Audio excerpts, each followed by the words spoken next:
नाशिकचा सर्वांगीण विकास हाच एकमेव ध्यास घेऊन कार्यरत असलेले नाशिकचे खासदार हेमंत गोडसे यांनी गेल्या 9.5 वर्षात नाशिकच्या विकासासाठी महत्त्वपूर्ण योगदान दिलंय। असं म्हटलं जातं की नाशिकमधून खासदार दुसऱ्यांदा निवडून येत नाही, परंतु गावागावातील व्यक्तींशी असलेला जनसंपर्क, जिल्ह्याच्या प्रश्नांची खडानखडा माहिती, नागरिकांच्या प्रश्नांसाठी सतत उपलब्ध असणारे आणि साधे सरळ व्यक्तिमत्व असलेल्या खासदार गोडसेंनी हा समज दूर करत दुसऱ्यांदा विजयश्री मिळवली। खासदार गोडसे सातत्यानं राज्य आणि केंद्र शासनाची विविध प्रशासकीय कार्यालये, मंत्री आणि सचिव स्तरावर मतदारसंघाच्या प्रश्नांबाबत सातत्यानं पत्रव्यवहार करत असतात।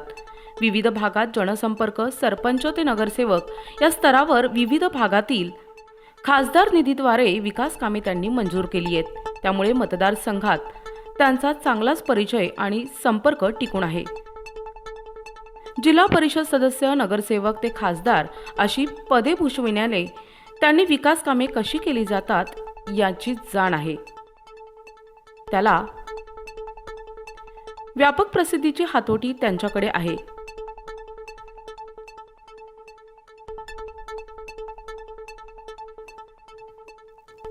खासदार हेमंत तुकाराम गोडसे यांच्या निधीतून आणि विशेष प्रयत्नातून विविध विकास कामांचे भूमिपूजन आणि लोकार्पण समारंभ दिनांक 20 जानेवारी 2024 ला आयोजित करण्यात आलाय।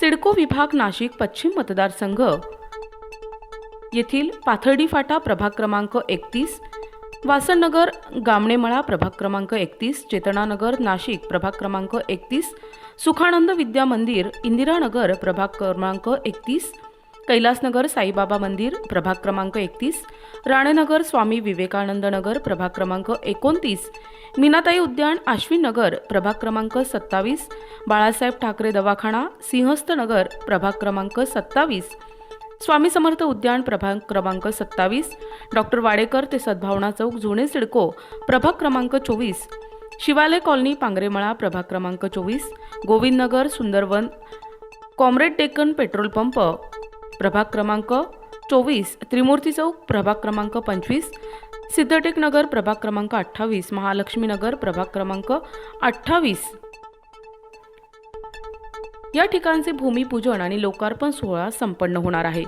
यावेळी महायुती पदाधिकारी कार्यकर्त्यांनी मोठ्या संख्येने उपस्थित राहण्याचं आवाहन करण्यात आलंय। आज पूर्ण पश्चिम मतदारसंघात आपण उद्घाटन करतो, काय सांगाल? आज सिडको विभागामध्ये जवळजवळ प्रत्येक प्रभागामध्ये विविध विकास कामांचा या ठिकाणी शुभारंभ होतोय।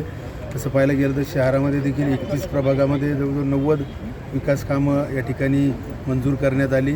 खऱ्या अर्थानं लोकसभा सदस्य म्हणून बिल अमेंडमेंट आणि कायदे बनवणं हा मुख्य उद्देश असतो, परंतु आपल्या राज्याचे मुख्यमंत्री शिंदे साहेब असतील, उपमुख्यमंत्री फडणवीस साहेब असतील, अजितदादा असतील यांनी लोकप्रतिनिधीला ज्यावेळेस कोणी मतदान करतं निश्चित काही ना काही त्यांचं देणं असतं आणि म्हणून त्या माध्यमातून राज्य शासनाच्या नगरविकास खात्याच्या माध्यमातून असो किंवा ग्रामविकास 25-15 असो किंवा पर्यटनाच्या माध्यमातून असो, जलसंधारणच्या माध्यमातून अशा विविध योजनेच्या माध्यमातून कुठल्या ना कुठले कामं या ठिकाणी दिली आणि खऱ्या अर्थानं मी त्यांचे या आपल्या नाशिककरांच्या वतीनं आपल्या राज्याचे मुख्यमंत्री शिंदेसाहेब, फडणवीस साहेब आणि अजितदादा यांचं मनापासून या ठिकाणी आभार व्यक्त करतो आणि निश्चित इतरही जे काही मोठमोठे नाशिक विकासाच्या सर्वांगीण विकासासाठीचे जे कामं आहेत, विमानसेवा असेल, नाशिक पुणे रेल्वे असेल, मेट्रो असेल,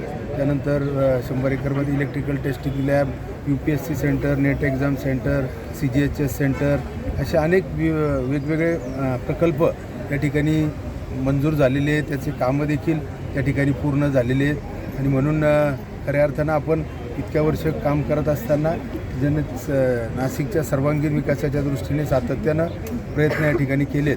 आपण निश्चित या कार्यक्रमाच्या निमित्तानं सर्वांना या ठिकाणी शुभेच्छा देऊ।